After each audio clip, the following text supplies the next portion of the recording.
Hoy vamos a hablar del Yo soy el buen pastor, uno de los más interesantes dentro de lo que son las revelaciones de Jesús en el Evangelio de San Juan. Yo soy el buen pastor, buen es kalos. Kalos significa, evoca algo como de bondad, nobleza, pero también hermosura. Kalos significa hermoso, bonito, bello, bueno, noble, todo lo que se pueda decir bueno. Sin embargo, lo contrario de buen pastor no es mal pastor. Lo contrario de buen pastor es falso, no auténtico. Porque no necesariamente el pastor malo no es sería el que le hace daño a las ovejas, pero simplemente el que no es buen pastor es el que las abandona y el que las deja dispersas, el que no se ocupa de ellas. Por eso Jesús dice, yo me ocupo de ellas. Yo soy el buen pastor, yo soy el auténtico. ¿El auténtico en qué?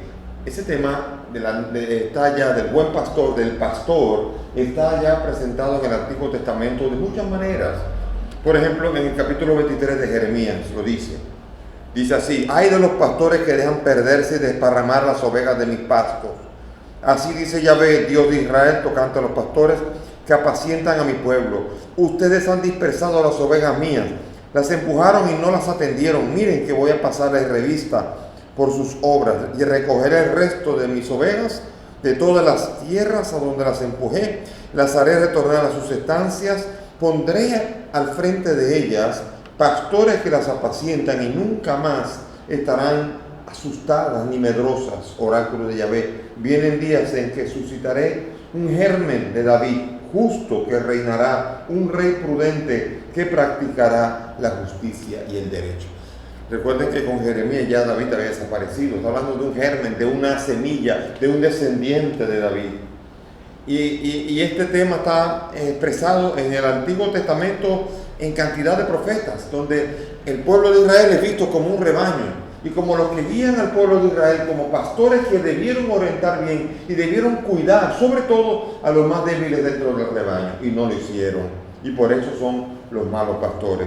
Ezequiel 34 es uno de los capítulos más alusivos a esta realidad. Fíjense en el capítulo 34 de Ezequiel, en el versículo 2, lo que dice: ay de los pastores de Israel que se apacientan a sí mismos. ¿No deben los pastores apacentar el rebaño?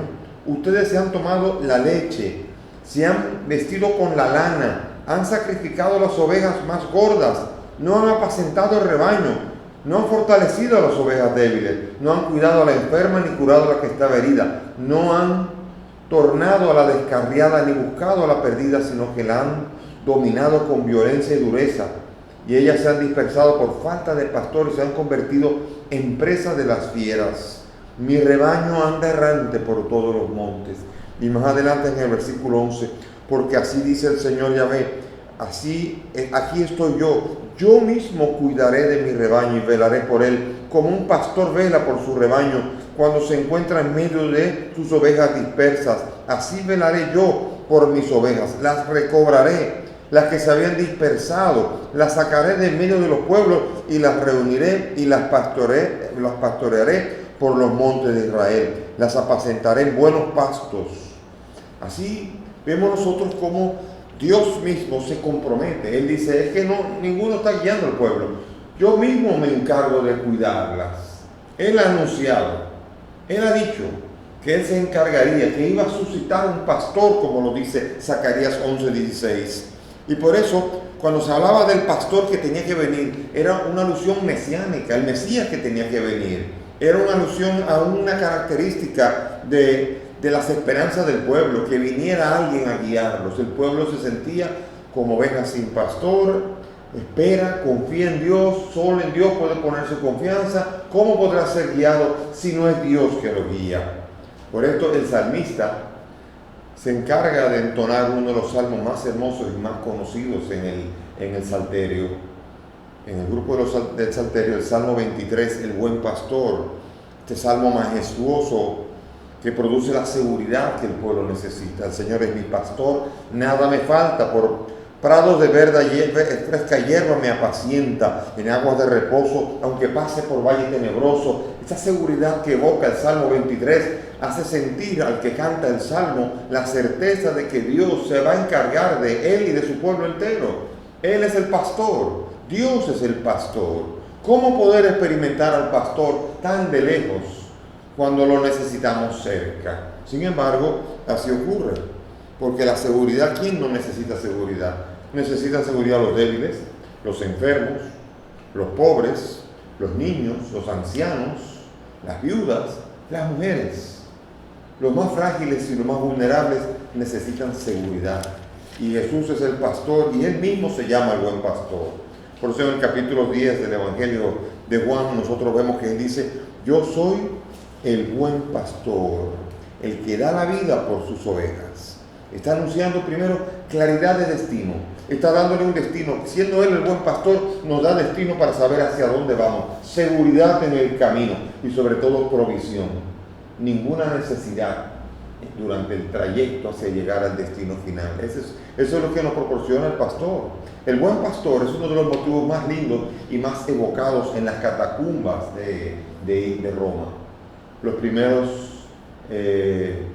mártires dibujaban dentro de las catacumbas, hacían dibujos.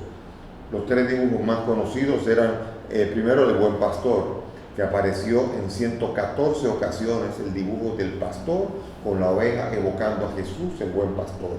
Después aparecía Jonás 57 veces, tirado en el mar, tragado por la ballena 3 días allí, evocando la resurrección de Cristo. En las catacumbas meditaban en la resurrección de Cristo pensando en la imagen de Jonás. Y también entonces Lázaro 53 veces, como Jesús lo ordena salir de la tumba, y cada tumba de estas iba a recibir la orden de Jesús de que se abriera y llamara a cada uno por su nombre. Por eso la resurrección de Cristo encuentra sobre todo en el buen pastor la oferta de mayor seguridad, que aunque pase por valle de muerte, ningún más se teme, porque el buen pastor Jesús es el que da la vida por las ovejas y salva a las ovejas de la muerte. Él anuncia su muerte con el decir: yo doy la vida por las mías. Está anunciando su muerte, su crucifixión, y está anunciando también la resurrección, la vida que va a traer a las ovejas. El pastor conoce a las ovejas. Aquí Jesús viene a decir que nos conoce a cada uno por nuestro nombre, conoce y las ovejas, cada uno, los que son de Cristo, conocen la voz de Cristo. Esa relación de ovejas y pastor es necesaria. Si Jesús es mi pastor, yo tengo que ser su oveja y tengo que oír la voz del buen pastor. Si no oigo la voz del buen pastor, no soy oveja suya. La oveja es un animal indefenso, es un animal que primero es miedoso. Por eso por aguas de reposo, aguas tranquilas, porque en aguas agitadas la oveja ni se atreve a acercarse al agua. Es un animal miedoso. Es un animal que tiene poca vista, no ve a más de 10 metros. No sé si lo sabían. Entonces es un animalito miope. Por lo tanto, necesita con la voz estar oyendo al buen pastor. No sé si ustedes han visto el video de YouTube tan bonito en donde aparecen un rebaño, un grupo de ovejas, y aparecen varias personas tratando de llamar. Oyeron al pastor como llama a las ovejas, a ese pastor de esas ovejas, y trataron de imitar su voz. Y llamaban, y las ovejas, ahí, las ovejas tranquilas, no haciendo ningún tipo de ruido. Y de repente llegó el pastor de verdad. Y cuando ese pastor las llamó, todas esas ovejas que estaban a lo lejos allí comenzaron a darse cuenta y todas se acercaron, y era entrañable ver cómo es una realidad de que las ovejas conocen el chillido, el grito, el silbido, porque cada uno, pero eso no solamente las ovejas, el perrito conoce cuando lo está llamando su amo, porque tiene una manera característica, un gritito, algo, una manera específica de llamar. Y cuando es su mascota, él sabe muy bien que lo está llamando su amo. Y así también las ovejas, que necesitan esa voz. De hecho, cuando las ovejas están caminando, haciendo el trayecto de la jornada, de vez en cuando se acercan. Como el pastor está constantemente hablándoles, de vez en cuando, cada oveja, por lo menos una vez durante el trayecto, se acerca al pastor. Si uno observa el rebaño, cada oveja, al menos una vez en el trayecto, se acerca, el pastor la toca y se siente segura porque no ve bien, pero sabe que si el pastor está allí, no le va a faltar nada. Por eso la imagen del el Señor es mi pastor, nada me falta, es la imagen más hermosa de saber que con Jesús no hay nada que temer. Y por eso tenemos que escuchar la voz del Señor. Las ovejas conocen mi voz. Aquí hay una imagen muy hermosa de una imagen que ocurre y que ocurría sobre todo en el tiempo de Palestina. Por ejemplo, si habían 10 pastores que tenían rebaño, cada uno puede tener 20 ovejas o más, póngase 20, un ejemplo, y querían hacer como una cooperativa para poder ayudarse. ¿Qué hacían? Tenían un solo corral donde metían a todas las ovejas en la noche. Y así uno solo estaba en la puerta, yo soy la puerta, es muy lindo eso, ese de la imagen anterior, se quedaba uno solo en la puerta y los demás se quedaban allí y podían dormir 9. Y se iban turnando y uno por lo menos solamente tenía que amanecer una vez cada 10 días y los otros podían ir durmiendo mientras tanto. Pero ¿qué pasa? Que en la mañana, ¿cómo recoger a esas ovejas? Si son 20 por pastor, están 200 ovejas adentro. ¿Cómo saber de cuál oveja, de qué pastor y cómo es? Pues muy fácil. Cada pastor se iba a un rincón y cada pastor iba llamando a sus ovejas con el chillido que los caracteriza. Y como la oveja está, cuando sale, lo primero que está buscando es la llamada a su pastor. Cada oveja identificaba a su pastor e irremediablemente cada oveja, cada 20 ovejas iban donde su pastor, porque cada oveja conoce el llamado, la voz del pastor y le sigue. Y esa es la gran realidad, de que quien es de Jesús sigue a Jesús. Pero también hay que entender con esto que hay muchas voces que nos invitan a seguirlo. A los jóvenes, cantidad de voces, las drogas, el alcohol, el vicio, el sexo desenfrenado, irresponsable y muchas otras realidades más que están llamando y que la persona tiene que experimentarse como una oveja que está oyendo y que no sabe caminar si no reconoce que tiene que oír la voz del pastor, Jesús, que es el buen pastor. Además Jesús le dice aquí, tengo otras ovejas. Y entonces tendré que buscarlas también a ella, dice 10:16. Tengo otras ovejas y tengo que buscarlas, y serán todas un solo redil. Aquí está hablando de que aparte de Israel, Jesús es el pastor universal de ovejas que no son de Israel también. Es el pastor de todas las ovejas del mundo, y todas tienen que formar un solo redil, un solo rebaño. Eso es lo que ha querido el Señor siempre, que fuésemos nosotros un solo rebaño. ¿Qué diría el Señor hoy con respecto a esa multitud de sectas, iglesias, separaciones entre nosotros? Lo que menos parecemos en estos tiempos los cristianos es un solo rebaño, cada uno por su lado, cada uno por su rincón, siendo Cristo el pastor universal. Aquí Cristo Jesús debe sentirse avergonzado al ver a su redil tan separado como él está. Pero en su vida pública Jesús, una de las características como pastor es sentir la compasión. Vio, en varios momentos dice, y vio a la muchedumbre y sintió compasión porque eran como ovejas sin pastor. Mateo 9:36 y Marcos 6:34. La actitud de pastor es la actitud ante los pecadores, publicanos, descarriados, una actitud de acercarse y buscarlos. Recuerden en Lucas 15 la hermosísima parábola de las 100 ovejas, en donde si le falta una que está descarriada, deja las 99 que están bien y va a buscarlas para traerlas también. Él se preocupa por todos, no quiere que ninguna se pierda. Como dice Hebreos 13:20, Él es el gran pastor de las ovejas que fue levantado de entre los muertos. Él es el pastor universal. Y por eso ahora ya todos somos conducidos, como dice Primera de Pedro 2:25. Ustedes eran como ovejas descarriadas, pero ahora han vuelto al pastor y al guardián de vuestras almas. Qué lindo. Él es el pastor de nuestras almas, el que cuida no solamente de nuestra comida, nuestro estómago, no es eso. Él está cuidando de que nuestra vida experimente la vida eterna. Porque Él ha venido a dar la vida no para que a nosotros no nos falte el pan, el alimento de la harina, sino para que no nos falte la verdadera orientación hacia el cielo. Él es el pastor y Él ha venido para que nosotros tengamos vida. Mientras Él estaba en vida, todo el mundo le seguía, pero herieron al pastor y dispersaron a las ovejas, dice Zacarías 13:7, como profecía, que después vieron cumplidas Mateo y Marcos. Mateo en 26:31 y Marcos en 14:27. Dice, así se cumplió, heriré al pastor y se dispersaron las ovejas. Mientras Jesús estaba en vida, todos eran ovejas, incluidos Pedro, Santiago, Juan, todos eran ovejas que estaban escuchando al buen pastor. Pero después cuando Jesucristo resucita, ahora necesita algunos que hagan de pastor en nombre suyo.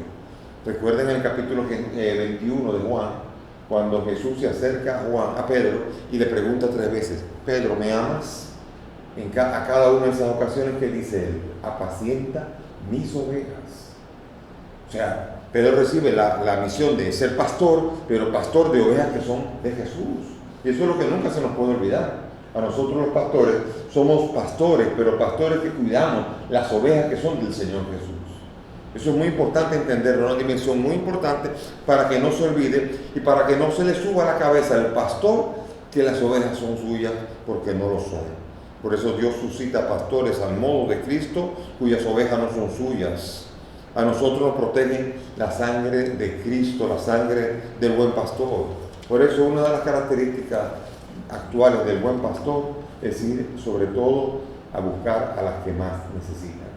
Nunca me olvidaré esa historia muy hermosa que ocurrió en un sacerdote de un barrio que iba camino hacia celebrar en uno de los sectores de la parroquia, de donde él era párroco. Y mientras él iba caminando, él iba pasando enfrente de la casa de una conocida prostituta del barrio. Iba caminando frente a ella, mientras iba camino a la misa, eran las 6 de la tarde, no era todavía hora de trabajo para la prostituta, todavía faltaba unas cuantas horas para comenzar su labor, y allí estaba viendo a todo el grupo pasar. Y cuando pasó el sacerdote lo llamó y burlándose de él, dijo, Padre, venga para acá. Un poco burlándose, y la gente le decía al sacerdote, siga, padre, no haga caso, dele para adelante porque vamos a la misa, no haga caso de esto. Y la mujer dijo, Padre, venga para acá. Y el sacerdote recibía cada vez más burla, y a la gente que le decía, siga adelante. Pero el sacerdote ese no pudo seguir adelante, y se detuvo y fue a donde la mujer. Cuando llegó a donde la mujer se compuso, que estaba sentada de una manera muy retadora, y se avergonzó, y cuando se le acercó el sacerdote le dijo, ¿qué puedo hacer por ti? Y esa mujer comenzó a llorar, y cuando lloraba le decía al sacerdote, Padre, dígame, porque yo no soy más que una maldita. Y el sacerdote la jaló por los moños y le dijo, tú no eres ninguna maldita, tú eres una hija de Dios. Y le habló, y cuando le habló, la mujer esa comenzó a llorar y le empapó la camisa, lloró por minutos largos, desahogó todas las experiencias de haberse sentido un trapo usado, y lloró la miseria, todo el mundo sorprendido, y el sacerdote allí oró por ella y siguió de largo. A las 2 semanas esa mujer ya se acercó al sacerdote, y cuando se acercó al sacerdote le decía que quería ayuda, que quería acercarse a Dios. Era una ovejita que estaba buscando, muy necesitada, que estaba buscando un pastor. Y el sacerdote trató de entrarle en la parroquia, pero la gente de la parroquia que la conocía no quería que entrara ella. Entonces la llevó 2 parroquias o 3 para allá, a donde otro sacerdote, y le pidió que la recibiera. La recibió, de eso hace ya más de 20 años. Y hoy día todavía esa mujer es catequista de 2º año de los niños en esa parroquia que se preparan para recibir la primera comunión. Fíjense qué cosa más hermosa, una acción pastoral, una acción parecida a la del Jesús buen pastor, que es capaz de sacar a una oveja descarriada de su descarrío para acercarse de nuevo al redil. Y no solamente esto, sino que ser ahora pastorcita de los niños que van a recibir la primera comunión, la Eucaristía. Qué belleza lo que puede hacer Dios cuando se acerca a su oveja. Cada uno tiene que hacer la experiencia de esa experiencia personal, esa experiencia de sentirse que aunque pase por valle de muerte, ese buen pastor me acompañará. Él es el pastor que nos acompaña sobre todo también en medio de la muerte, porque para eso murió de una vida para que yo pueda también participar de esa vida eterna que Él vino a traer. Si no, ¿de qué serviría? Por eso Él ha venido a prepararnos una mansión. Y el Salmo 23 es uno de los salmos más hermosos para decir eso. Aunque pase por valle de muerte, ningún mal temeré, porque tu vara y tu callado me sostienen. Él, el buen pastor, el día de nuestra muerte, vendrá. Nosotros como ovejas seremos recogidas, tomadas por el hombro, como esa imagen que está en la catacumba 114 veces. También nosotros seremos la oveja 115, que seremos cargadas en los hombros para llevarnos a atravesar por ese valle de muerte sin miedo. El pastor llevándonos, nada nos falta, llevándonos a la mansión donde estaremos por largos días sin término. Él es el buen pastor y nos conduce a la casa, y ahí nos quedaremos nosotros con Él para siempre. Qué imagen tan hermosa. El buen pastor, que no vino a juzgar, ni vino para los mejores. Él no vino para los sanos, sino para los pecadores. Él vino para los enfermos, para los pecadores, no para los que están sanos, ni para los justos. Él vino sobre todo a buscar lo que se había perdido. Y esa es la imagen del pastor. Y ahí está la fuerza de Jesús habernos dicho: yo soy el buen pastor, el pastor universal de las almas, de nuestras almas, conducidas al Padre Celestial por los brazos amorosos de ese buen pastor. El Señor esté con ustedes. Y que la bendición de Dios Todopoderoso, Padre, Hijo y Espíritu Santo, descienda sobre ustedes y permanezca para siempre.